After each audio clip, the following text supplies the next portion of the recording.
And welcome back to the first ever edition. Thank you very much to the live studio audience. This is the first ever edition of Hawkey TV, segment number 2. Our first guest, the great Justin Gaard of the Bumper to Bumper with Dan Barrero show. Again, thank you for your time. You bet. I'm glad to be here. I got a little emotional that first segment. I didn't realize we were going to go so deep. Well, we're going to cut open more veins here in the second segment. And again, stick around for the third segment. We'll have a special musical guest.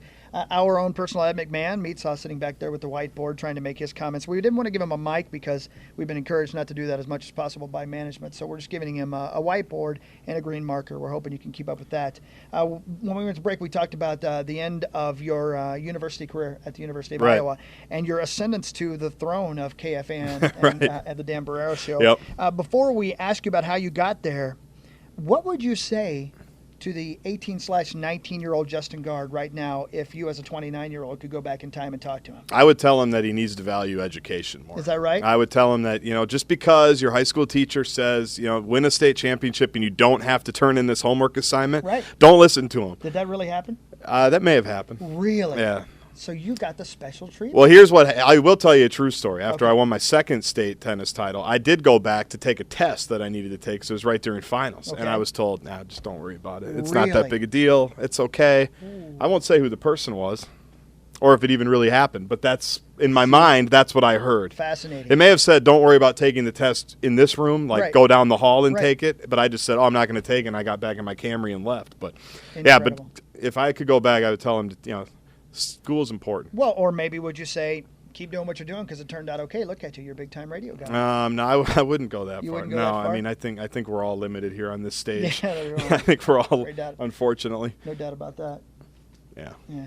Exhibit A. So what happens immediately after you test suck? Yeah, that's true. That is true. Is there supposed to be an apostrophe? Who knows? I don't think so. Test is sucks doesn't make sense. So, what do you do after you leave Iowa? Do you come home, do drugs, and get drunk? I think that's what I did, There's about a 5-year span where I don't remember much, and then I woke up one day and I was on the PA and Dubé show. Wow. Yeah, I don't know how that happened. So if you're going to ask me how I figured it out, I all of a sudden I showed up and I was doing morning montages 9 to noon. Was radio a whim? No, it was not. Actually, radio was probably the only thing I could do. No kidding. Yeah, it was the only thing I ever wanted to do. Did you go back to school? What I've been to like 4 schools. Really? Yeah, I've been to about 4 or 5. Yeah, you and I are very similar. Absolutely. I think that's why I was the first guest on Hawkey TV. Yeah. Godfather's Pizza Wales. That's true. Maybe he's aiming for a sponsorship. He could. Taco Pizza. Taco Pizza very would be good. very We've talked about that a lot. Yeah, there's no doubt about that. I've been to like 9 schools, but then I got an internship here in, I think, 2003. With which show? I believe I started on the program. No kidding. The Common Man program, and I remember being very bitter about it. Now, wait a minute. Go ahead. That was Common Man, Hartman, and Barrero at the time. It was. Wow. Yeah, so I would do Common, and then I'd do a little bit of Hartman as well. How did they treat you? They actually treated me pretty well. Really? Well, I remember being very bitter that I was assigned to the program because as a 21-year-old, I wanted to be on the PA and Dubé show because they were hip now with it, and wow, that was the show. And no one liked Common. I thought Common was horrible. Yeah, right. And so I was like, well, I guess. I mean, if this is the only way I'm going to get into the fan, I'm going to have to suck it up and listen to this idiot. So it was your favorite station? Absolutely. You wanted to work here? Since it came on the air. Yeah, I grew up listening to the fan. So I have to, if this is the way in, if this is the way they tell me to go, I guess I have to listen to Common talk about nothing for 2 hours every day at that time. And then about a week into it, I realized Common's actually a genius. He is. And I should like him, and I was glad that I wasn't on the PA and Dubé. And he let me talk. So that's the key. Yeah, right. Because most shows don't let you talk. No. Common's the only. If you want to be an intern, kids, you want to intern on the Common Man program because Common doesn't have much. So he'll let anybody talk. Really. Right. Yeah. I mean, in all honesty. And so, tell me about the ascendance to becoming an actual on-air person. Well, I think basically you just hang around when they don't want you to. That's it. You just stay here all day. Yeah. And then practice stuff. And when something needs to be done, well, who's here? Well, the tennis flameout's here. The guy that has no life is here. He'll go engineer the fan outdoors at Game Fair on a Saturday. He'll totally do that. Absolutely. And then you just do that. And then when there's a regular job comes up, you're really on the top of everybody's mind. So that's how you explain it. Yeah. You just hang around even when you're not supposed to. Kind of like what your co-host does. Yeah, he wrote I Still Can't Talk. Yeah, he does. I mean, Sauce is here 20 hours a day. I'm convinced he lives under the stairs. He might. Like on the second floor. And because he's never at my house, and he's supposed to be one of my roommates. Right. And the rent check's clear, but he's never there. So I assume that he does live here somewhere. I got to believe the amount of toilet paper and dirty tissue. Yeah, it's a lot. It's got to be gross. We had to get a Costco membership just for the toilet paper. Absolutely. Yeah, more on for the house. living with meat sauce later. But so what was your big break? My big break? That's a great question. My big break probably was working on Sunday sermons with Dan Barrero. No kidding. That was my big break, I think. Because I was, doing Sludge and Lakes, at night. And you know how Sludge is. He's impossible to work with. Absolutely. He probably didn't want you to talk. No, and he never let me. Because I was too young. He has a history of not letting interns talk because they're too young.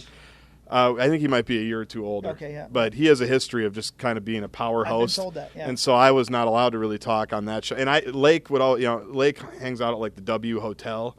And I was like at Al's on Excelsior, that old bar where you could still smoke even after the smoking ban. Absolutely, yeah. And so Lake and I didn't have a lot in common. So when I got to work Sunday sermons with Dan Barrero, that really opened some doors, I think. And then you got the PA and Dubé show? And then I was with PA and Dubé. Yeah, my big break was when Abbott got his big break as the program director and got the big cushy office. You still contend that's the biggest mistake the station ever made? Putting Abbott in charge? Yeah, right. Yeah, well, it hasn't gone well since then. Yeah, that's a great point. It's pretty well documented. What was it like working for, again, I'm with you. I loved that show. Yeah. I can remember when Jesse went to do his politics thing, and then I think part of the reason I voted for him was so he wouldn't come back because I love the PA and Dubé show so much. It was a great show. It was. It was fun. It was fun. And just the, like Mondays after a Vikings win, those were the best ever because PA was all excited, Dubé was all excited, you had the highlights and the calls. Yeah, Mondays, after a Vikings win were probably the best day to do that show. Or if there was something big in Gopher Hockey, or if we were on the road doing the Gopher Hockey shows, those were always a lot of fun. Was there a drag to doing the PA and Dubé show at all? If the Vikings lost. Yeah, really. If the Vikings lost. No, I'm not talking about doing the PA show. I'm talking about doing the PA and Dubé show. Well, yeah, I guess because Dubé would be so mad about the Vikings losing that it would be entertaining. And free pizza. Yeah, that was a good – you got a lot of free pizza in those days. Oh, Mondays. That? Yeah, I remember Monday. What was the place that brought the free pizza? Tin Shed. Oh, Tin Shed Tavern and Pizza. So good, and sometimes the salespeople even let us eat it. Right. Every once in a while. Yeah, right. So that was fun. Now, there were no drags, really. No. Okay. Well, the real drag, obviously, is what happened with Dubé. I've been told not to go too deeply into it, but do you have any contact with him at all anymore?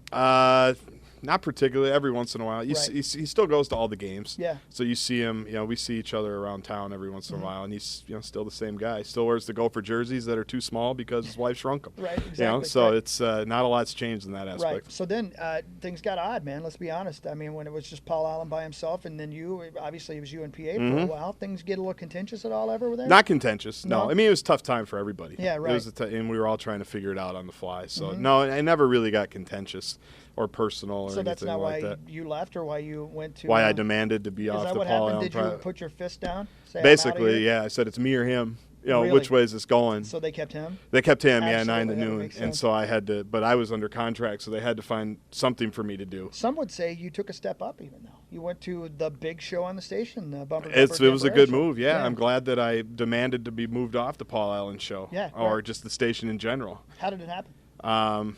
That's a good question. I don't really remember. I remember our boss coming in one day and saying, I'm either working Barrero or you're working Barrero. Which way is it going to go? Right. And I want to coach football in the afternoons. Right. So you're going to have to take one for the team here. Well, he's got a reputation, he being Dan Barrero, of being difficult to work with. Not really. No? Well, we all have days. Oh. There's days when I want, when I never want to work for him again. And there are probably days when he never wants me to work for him again. Right. Dan Barrero rules. Dan Barrero. Sauce just worked with him earlier in the week, so he knows. He's angling for your job. He is, yeah. Just hang around, baby. Yeah, there's no. Well, I mean, I think the reputation is well earned and overrated. Really? Does that make sense?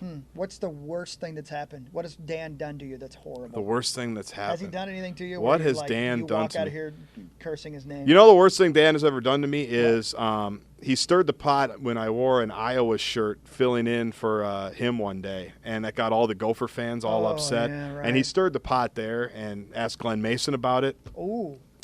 Thinking that Glenn would defend me when No. Glenn wouldn't defend me, No way. and then that just got everybody riled up. That one I was like, why would you do that, Dan? Was this before or after you got the gig that you had After. with the Gophers? Yeah, Really? it was after. And you wore an Iowa shirt. Yeah, well, just to work. You SFB. Yeah, apparently that's what I was. How do you do that? I haven't slept well since then. guess but not. that was when even Dan felt bad about that one. He said, yeah. I probably shouldn't have done that, huh? I'm like, no, you shouldn't have. You got I really the don't Gopher appreciate gig it.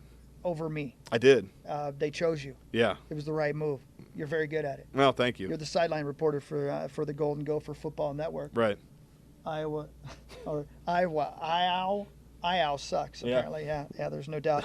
How much fun was being on the sidelines for Big Ten games? That was fun. I bet. It was a lot of fun. What was the worst moment of the year? The worst moment of the year? Well, there's two different categories because when Coach had his seizure, that was to hear 50,000 people quiet is really eerie. You did a great job covering that, though. Well, Mike Grimm did a good job. Yeah, you both did. Mike knew what to do. Mike's a pro, so we threw it back up to him, and he handled everything beautifully. Right. And there's categories. That was a tough day for everybody. But losing 58-0 at the Big House at Michigan, where the game was over in like 3.5 minutes, and everyone's trying to figure out what to do next. Right. Coaches, players. Yeah. Us as the radio network. And what do you talk about when you're on the sidelines? At one point, we speculated that I should go into the student section and do the wave because that's how little, Coach Kill, I think, would have said I would have gone there too. Yeah, for sure. There was nothing going on in the sidelines. So that was the toughest probably. What was the best? The best, probably interviewing like Duan Bennett and Ryan Wynn on the field after they beat Iowa when all the students came down and they were crying, and it was very, it was pretty exciting for those guys. You got the idea listening that you almost could feel like you were part of the team when something like that happens. And not just you, but I think even the broadcast. With professional sports, it's different. Yeah. But you can get emotionally involved in college sports. Free food is also good for the Gophers. It was nice. It's better with the Vikings, I bet, though. Yeah, but you get a sandwich right when you come on the plane. Oh, is that right? It's really nice. A good hot sandwich? Yeah, Philly cheesesteak a lot. Sometimes a burger. Good. Yeah, right. Lucky. Yeah, you're talking his language. Yeah. Literally speaking his language. But anyway, you get my point, though. I mean, it's college. Kids are more emotionally involved. On the Vikings playing, sometimes you look around, you're like, I can't believe you're not more depressed about what just happened. Right. I would guess the kids get genuinely crying in, They can, the emotion, you feel the emotion a lot more. So you probably feel that much better when they win. For better or worse, And the Illinois game, the last game of the season when they just killed Illinois, that was fun too because I think that was the first game where you could tell the coaches things were going exactly how the coaches wanted them to go, and that's how they were used to things going, at Northern Illinois and stuff. And you could just kind of feel that momentum on the sideline. So that was cool. Looking forward to next year. I'm looking forward to going to Vegas first weekend. Touché. Labor Day weekend, we'll go out to UNLV. Why not? Maybe the morning show should broadcast live out there. I don't think it's the worst idea. I don't think that'd be a bad idea. I heard some colorful things about the digs that you guys stayed in, though. It's some of these college towns are not always the best. Well, that's the difference between college and NFL. NFL, they're in nice cities, besides Green Bay. Right. Where you stay at the Radisson, which isn't bad, in Appleton. That's a good place, right? We had some interesting ones. Well, I was spoiled because the first road trip. No, you can't go to no, Vegas. Definitely not. No, you can't afford it. You can drive. You can go yourself. Yeah. We stayed at the Omni in downtown Los Angeles for the USC game, and you can imagine that was pretty nice. Yeah. But then when you're at the Best Western in West Lafayette, you start to wonder, where did I go wrong? Exactly. Here? Where did I go wrong? But they do a pretty good job of finding nice hotels for us. I think the Best Western in West Lafayette, it wasn't even that bad. It's just funny to say the Best Western in West Lafayette. Right. Do you think that you could continue doing what you're doing now for greater pay, obviously? But as far Huge as working raise. with Dan Barrero and doing Gopher football sideline stuff for a long time. I would hope so, yeah. Do you feel comfortable with doing? I feel pretty good, yeah. I think we're doing okay. It's the dream job, right? It's a pretty good gig. In a lot of ways, it's pretty good. I can't complain. Beats digging ditches. It does. Absolutely. It beats working for a living. Justin Gaard, again, my first guest on Hawk TV. My name is Chris Hawkey. We're going to break one more time, and we'll come back with our musical guest and something I call quick questions. Quick questions. Yeah, so you got to be prepared for these. I'm going to zing them at you. Is this like Inside the Actor's Studio? Exactly. I stole a lot of the questions from Inside the Actor's Studio and some from Men's Journal magazine. So we'll break and come right back. Meet Sauce, Justin Gaard. My name is Chris Hawkey. This is Hawk TV.